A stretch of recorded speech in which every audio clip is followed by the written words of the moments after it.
Welcome back to the Speaking and Communicating podcast. I am your host, Roberta.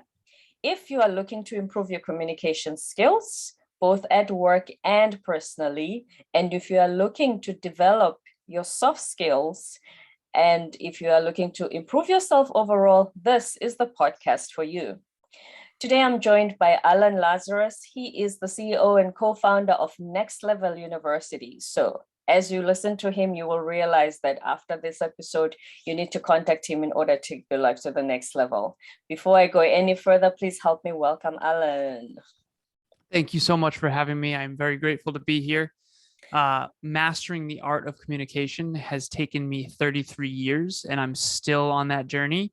I will never stop that journey. I think that oratory through speaking, writing, talking directly with people, podcasting, training, I think communicating effectively with other people is one of the biggest challenges in the world. So I'm grateful you have a podcast about that. I'm grateful that you're here today. And this podcast really is about communication. Now, I remember growing up, we used to guess, when they say the divorce rate is high, what do you think is the number one reason people get divorced so much? I used to think finances, without a doubt. I would, if I had to bet money, I was going to say finances. And how wrong I was to realize that actually communication is the number one reason we have such a high divorce rate. Why do you think that is? I think that without effective communication, you can't really be on a team. And I think of it like this. Picture two ships in the water. One is sailing in one direction, one is sailing in the other direction. You can't really go to the same destination together, aka the same destiny, unless you communicate effectively and weather the storms together as a team. I think that you can't build trust without effective communication because you can't read each other's minds. So Emilia and I, we've been together 2.5 years, and she's my intimate partner, and we communicate every single day.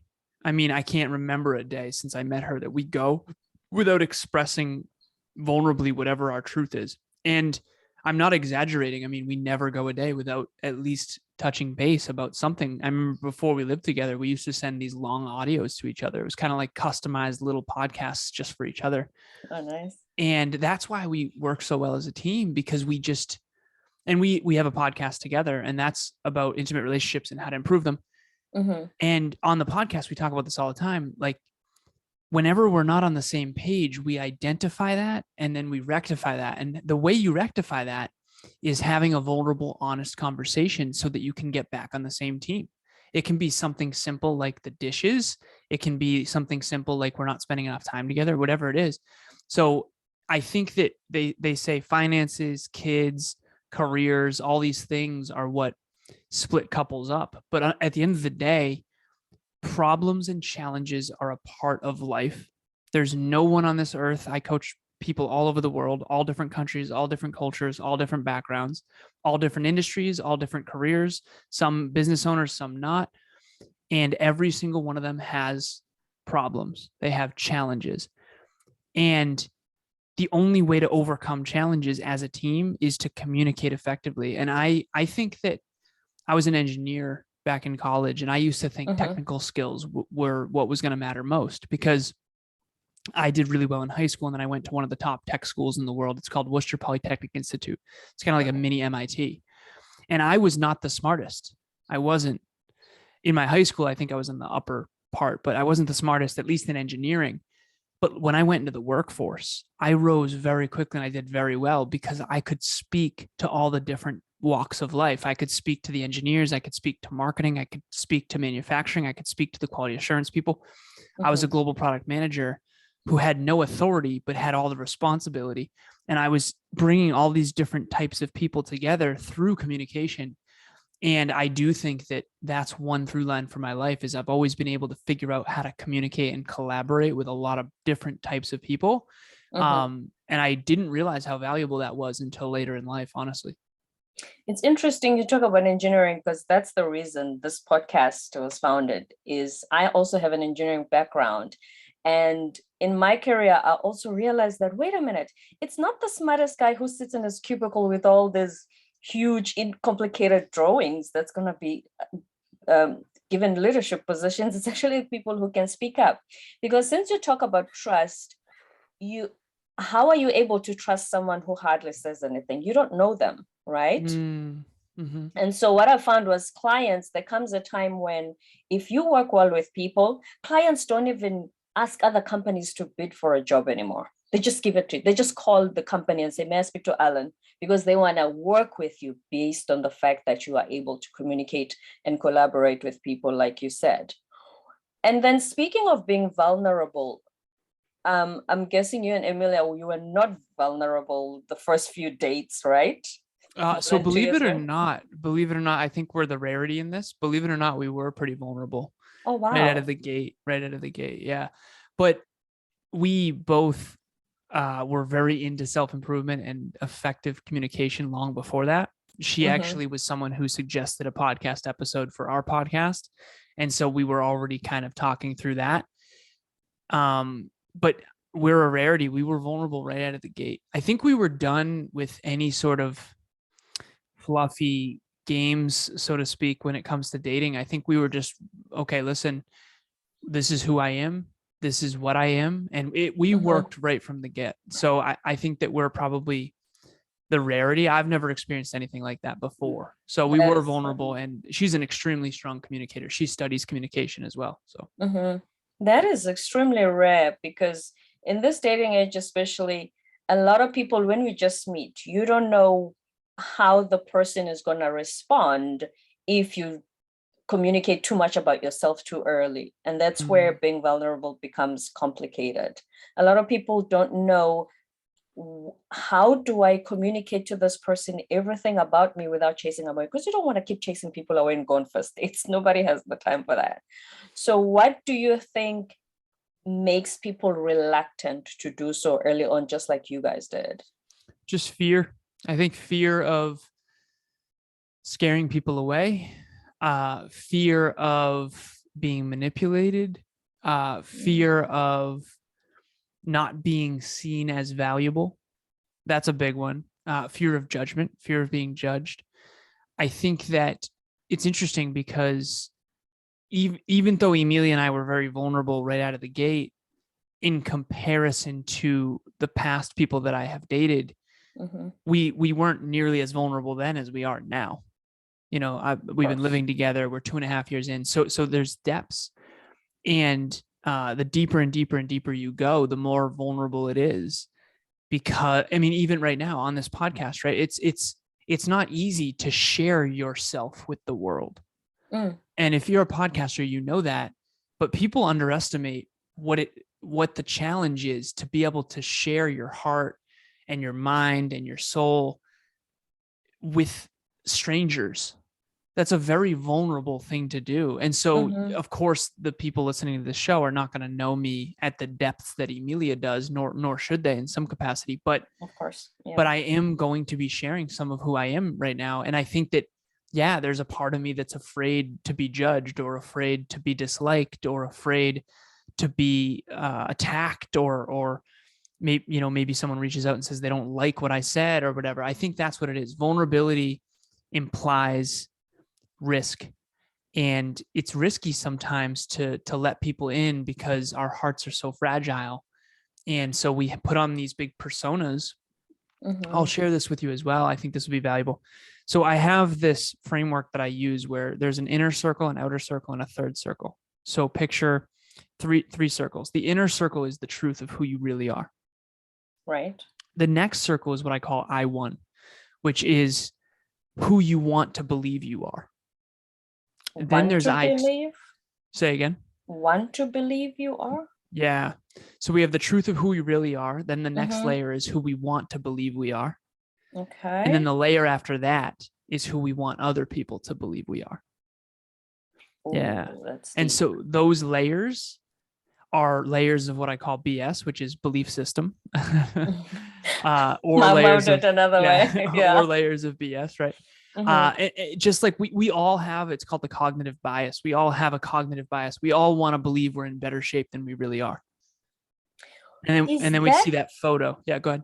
Is that as bad as it sounds? Because I mean, even motivational speakers, they would say, dress up for the job, not that the one you have right now, but the one that you want, which means even though you don't feel this way right now, present yourself in a better fashion than you are right now, in a sense. Is that the same thing? It's the same thing. As long, I think that's the whole fake it till you make it thing. Right. Something like that. So as long as you're careful about that, coaching 25 plus people all over the world, plus our 16-person team, plus group coaching, I've learned and studied from a lot of people.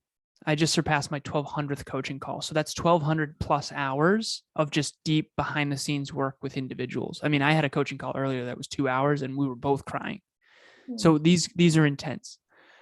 And when you peel back the curtain of that many individuals from that many countries, from that many backgrounds, Canada, Italy, Australia, all over the world, you start to realize these patterns. And there's not a single person out there who their truth, their I1 and their I2 are the same, but some people are closer than others. So we all have this persona, which is this version of us that we show the world. And then we have this perception of self, which is I1, which is like, this is who I want to believe I am. And then the true self of who I am when no one's watching. My personal development goal, my mission, my integrity is, how do I get those three circles to be the same? I want to live in a world where it's such a wholehearted, authentic life that I'm the same behind the scenes as I am right now on this podcast. Now, that said, that's really, really challenging, because there's a part of me that wants to put on a show a little bit right now, that wants to look good or speak perfectly or whatever. When in reality, wanting to be better is a great thing. Wanting to look better, I actually think holds people back in the long run, because there's a big difference between wanting to be better versus wanting to look better. That's a big one, wanting to be versus to look better. I think a lot of us fall into the look better circle a lot of the time, compared to just wanting to be better. Is it more like a survival instinct thing? Is it more like, this is what life is demanding right now? I don't have time for Alan to just sit and be deep. I got things to do. I think it's both. I think there's a survival bias of I won't belong or I won't fit in. If people knew the truth, they wouldn't love me or wouldn't value me. And that's why everyone's Instagram is so, including my own too. That's the thing. I mean, it's so polished, right? Compared to our reality, which is not that way. We all want to present our best selves to the world. It's very human nature, because we're afraid if we don't belong, we won't survive, quite frankly. But the other thing is, we're busy.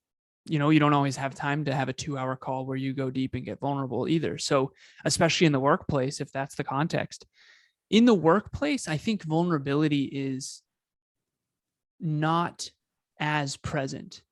I think vulnerability in general is a challenge, and it definitely was for me. I mean, I remember when I was in corporate, when I was an engineer, and I was all ones and zeros, for lack of better phrasing. And I still have that part of me, right? I'm a very math-directed, self-disciplined, structured individual. That will be clear. But there's this other side of me that's very vulnerable and communicates effectively. And I think we need to integrate the two and try to balance the two. And I think the workplace tends to be much more professional and much less vulnerable.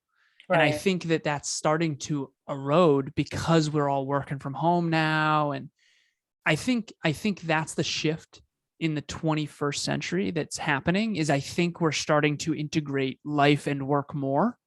Instead of like, I have this one persona at work and I have this one persona at home, and I'm going to put on, mom hat or dad hat when I'm home. And then I'm going to put like professional hat on when I'm at work. For me, I want to integrate them. Now, don't get me wrong, right? After this, I'm going to get in my gym clothes and I'm going to veg out a little bit, and then I'm going to go to the gym and I'm going to be in comfies. But at the end of the day, who I am should not change drastically from place to place. I think the way in which I communicate can change a little bit. Right before this episode, I asked you, like, who are your listeners? What are their biggest challenges? So I'm going to talk differently to a second grader than an eighth grader, obviously. But who I am, I don't want to change a ton based on my environment. I would rather me be me in every environment, and of course adapt that a little bit in terms of communication style based on the awareness of the room or the person that I'm communicating with. But at the end of the day, I want all three of those circles to be the same. And I think that's what personal development really is. I think it's getting who you believe you are and who you want others to believe you are to be the same as who you really are. Yeah. Yeah. Earlier, you were talking about how when we try to get a message across of who we are, sometimes the challenge is getting the other person to decode it to themselves the way we intended. And usually that doesn't go well or smoothly. What can we do to articulate ourselves in a way that if I tell you something about myself, you will interpret it the way that I meant? That is the biggest challenge in the entire world right there. Like that has humbled me. That question has humbled me my entire life. I think I'm a strong communicator. Hopefully to anyone listening, they'll agree with that. I still have not had that one figured out. But here's what I can say. You need to be so aware about the human condition that you understand the belief system that they're filtering you through. And the best way I can describe it is through this concept called paradigms. So I try to pick up on everybody's paradigm. A paradigm is a deep belief about yourself and a deep belief about the world. So every human being has one deep belief about themselves and the world that kind of runs them. And I'll give you an example. So there's something called a mission-centered paradigm. There's something called a future-oriented paradigm. There's a goal-oriented paradigm, growth-oriented paradigm, pleasure-centered paradigm. Pleasure-centered paradigm is a deep belief that life is about enjoyment and fun. And that's what I grew up in. And so there's a bunch of different paradigms. Some people have a church-centered paradigm and their whole life revolves around church. Some people have a work-centered paradigm and their whole life revolves around work. Those are like the quote unquote workaholics of the world. And so everyone has these different paradigms. And so if you want to communicate effectively with someone else, you have to go in knowing in advance what their paradigm is. What is their belief about the world and their belief about themselves? So for me, I have a mission-centered paradigm, and I didn't always. I eventually so little backstory. When I was 26 years old, I was in corporate making tons of money, achieved all my dreams, well on my way to my bigger dreams. I got in a car accident. My father passed away in a car accident when he was 28. I was 2 at the time thank you. So when my father passed away, I was only 2. But when I was 26, I got in a bad car accident that I was like, whoa. And I've seen the pictures of my dad's car, and my car did not look very different. So fortunately, I was okay, but it really messed with me. So I started questioning my whole life, and I questioned my paradigms. And I now have a mission-centered paradigm. My mission in a nutshell, it's really our mission at NLU, is to bring holistic self-improvement to the masses. So everything we do and don't do is from that place. And even here, I'm talking about self-improvement, really.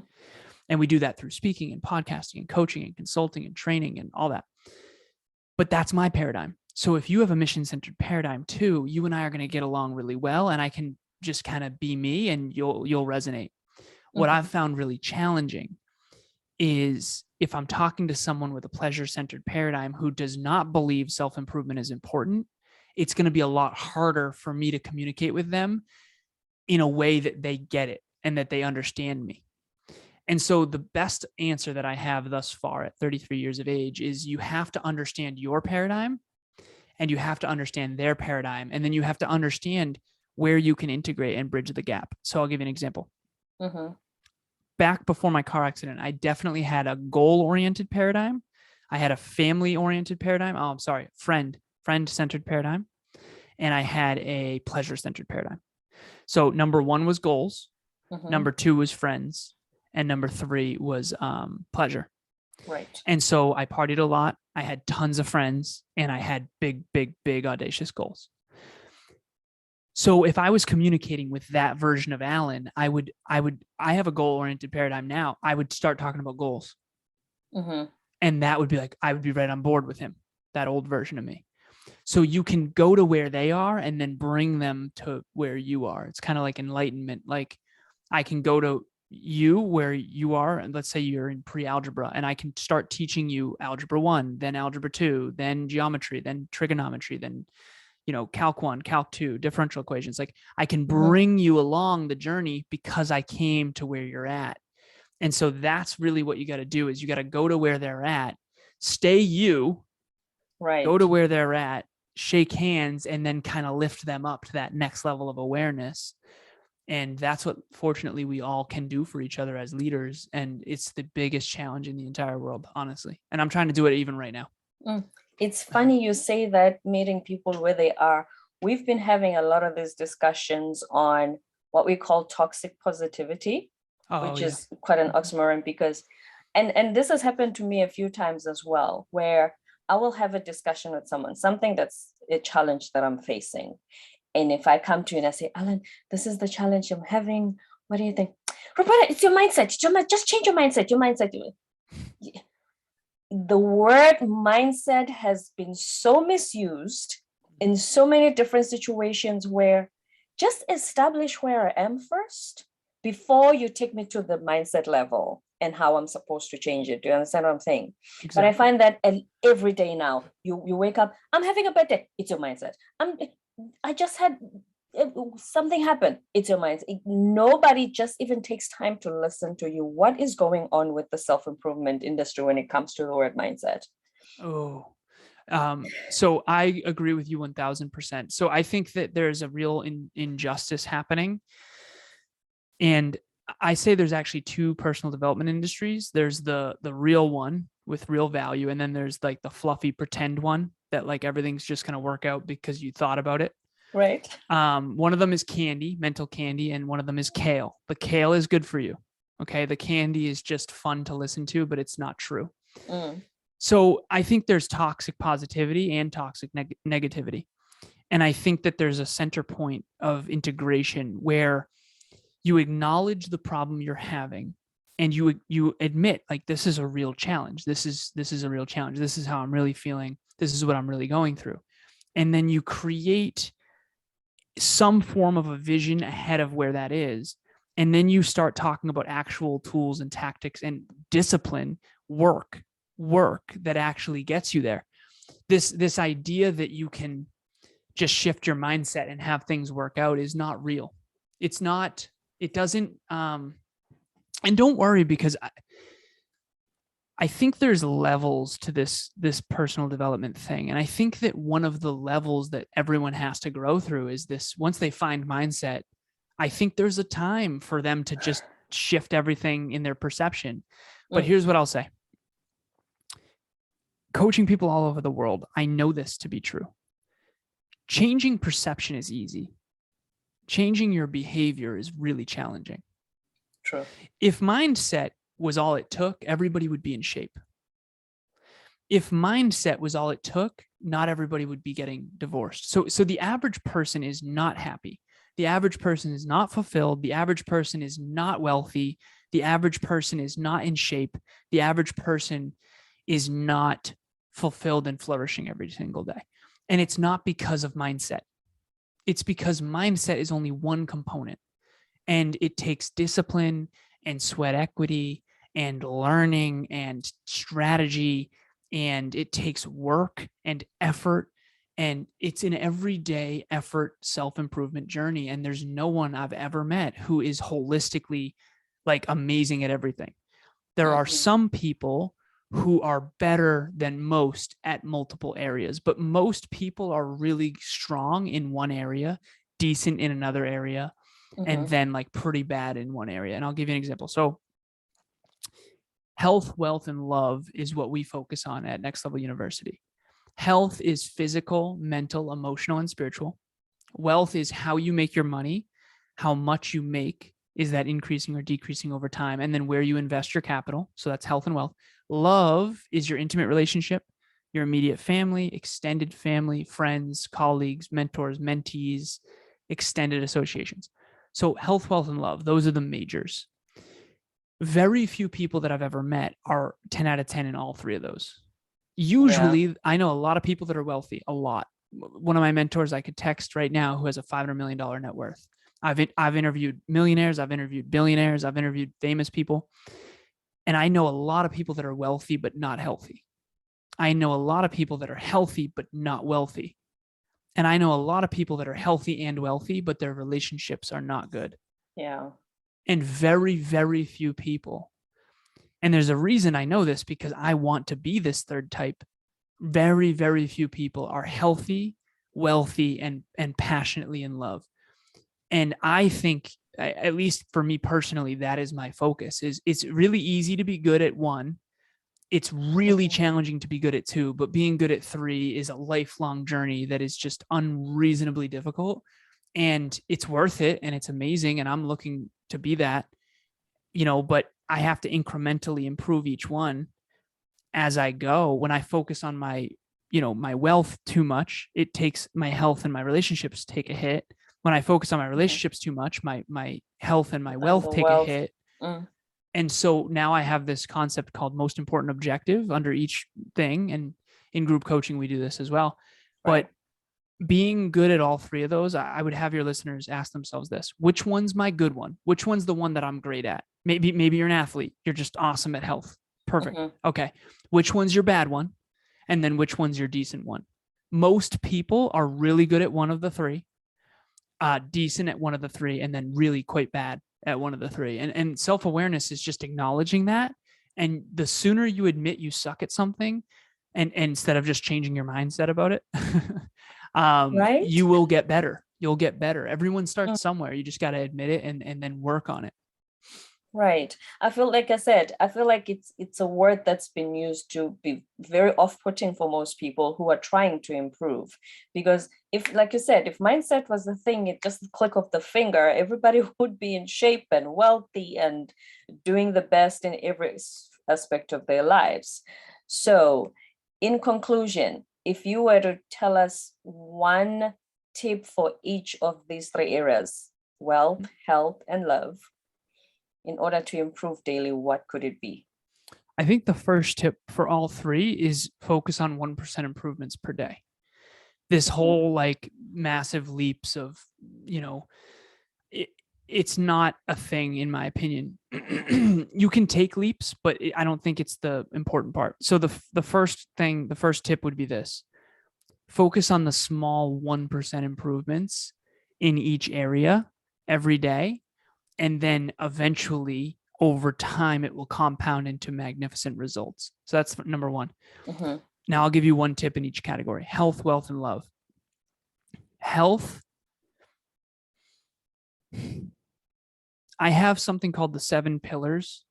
I call it the 7 pillars: sleep, hydration, nutrition, training, mobility, breath work, and supplementation. What I would say for one tip is sleep is first for a reason. If you're not getting good quality REM sleep every night, start there. You're going to have better motivation. You're going to wake up with more energy. You're going to have better cognitive function. Sleep is so important. So if I had to choose just one, just sleep, focus on sleep. So that's health. Wealth, if I could only give one tip. Under wealth, there's 3 things that matter in my opinion. One is how much money you actually earn. So learning how to earn more money is number 1. Number 2 is learning how to spend less money, like lower your expenses. And then number 3 is learning how to invest intelligently for the future. And most people in those 3, you have one that you're really good at, one that you're decent at, and one that you probably are pretty bad at. Right. So my co-host Kevin was really good at earning more money, but also really good at spending it and not good at investing it. Okay. And so those are the 3. I would say find the one that you're not good at and try to bring that one up. And then, so that's health and wealth. And then love, I think everyone on this podcast is probably doing well because they're focused on communication. Yes. Try to express your truth more vulnerably, more honestly. And by vulnerably, what do I mean by that? I mean, try to get rid of this ego. Try to get rid of the facade. There's a natural want to be perceived as better than you really are. So we put on this armor. And I had so much armor when I was a kid, and I know why, trauma and childhood and stuff. Try to let that down a little bit and show the true inner strength that isn't fake. And people will resonate more with what you say because it's from a true place. I think people subconsciously can tell when you're full of it. Yes. That's true. And they might not say it to your face, but they think you're full of it. And it's just not helping you and it's not fulfilling. So that's what I would say for love is just try to be a little more wholesome and authentic in your communication. And you don't have to tiptoe around everybody. I did this really poorly for a long time. I feel like I wasn't very direct in my communication. I didn't want to hurt anyone's feelings. And I ended up hurting their feelings later by not telling them the truth. So try to be more truthful and direct. And that's, I call it hashtag truthful, but kind. Yes. Don't mean being a troll. Yes. Yep. Okay. Thank you so much, Alan, for being here. And before you go, please tell us where to receive more of this wealth of information from you. I appreciate you having me. Thank you so much. So you can find me at Next Level University. It's a podcast heard in over 125 countries. We're very blessed. We have almost 1,000 episodes, which is cool. Wow. In the show notes of every single episode is my contact information, my LinkedIn, my Facebook, my Instagram, my email address. Between me and my two amazing executive admins, we get back to everybody. So if this resonated, please reach out and I hope to hear from you. Certainly will. Thank you so much for being here, Alan. Thank you.